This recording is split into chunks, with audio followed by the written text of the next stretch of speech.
जैसे को तैसा।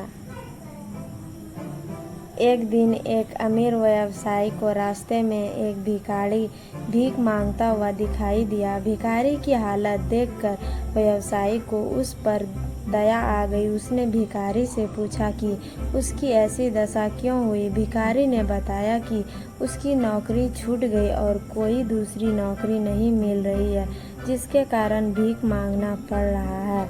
व्यवसायी ने कुछ सोचते हुए पूछा, क्या तुम मेरा बिजनेस पार्टनर बनना चाहोगे? भिखारी खुश होते हुए बोला, मालिक आप बताइए क्या काम करना है। व्यवसायी ने कहा, मेरे खेतों में गेहूं की फसल होती है, तुम उसे शहर के बाजार में जाकर बेच आना।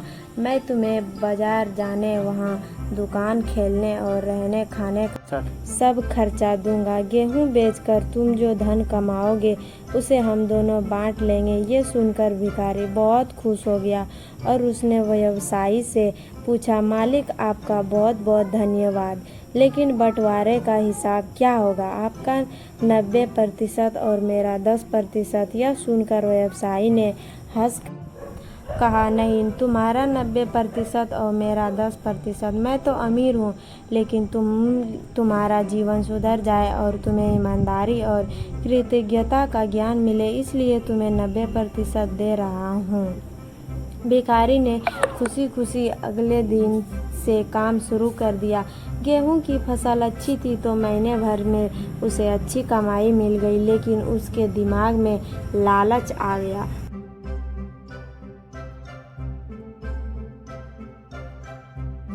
उसने सोचा, मेहनत तो मैंने की है तो व्यवसायी को 10% रुपये भी क्यों दूं? काम तो मैंने किया तो है, तो सब माल भी मेरा होगा।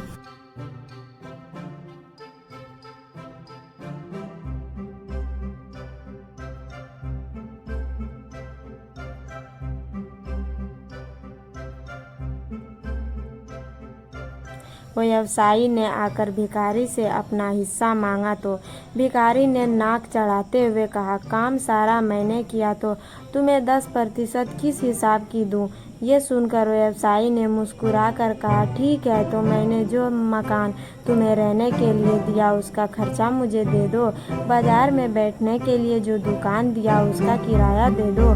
गांव से शहर के बाजार तक जाने के लिए जो भेजता रहा और साल भर मैंने तुम्हें जो खिलाया पहनाया उसका हिसाब दे दो और पूरा कमाई तुम रख लो। भिखारी ने तुरंत हिसाब किया और ये देखकर दंग रह गया कि उसे जितना लाभ हुआ था उतना ही उसे व्यवसायी को लौटाना पड़ेगा। उसने तुरंत व्यवसायी से माफ़ी मांगी, लेकिन व्यवसायी ने उसे निकाल दिया। भिखारी फिर से भिखारी बन गया। बच्चों, इस कहानी से हमें ये सीख मिलती है कि ऐसा ही कुछ हमारे साथ भी होता है। भगवान ने हमें जीवन दिया, हुनर दिया, आँख, कान, नाक, बुद्धि सब कुछ दिया, लेकिन हम इंसान इस गलतफहमी में रहते हैं कि हमने सब कुछ अपने बलबूते पर हासिल किया। हमें कभी एहसान फरामोश नहीं होना चाहिए।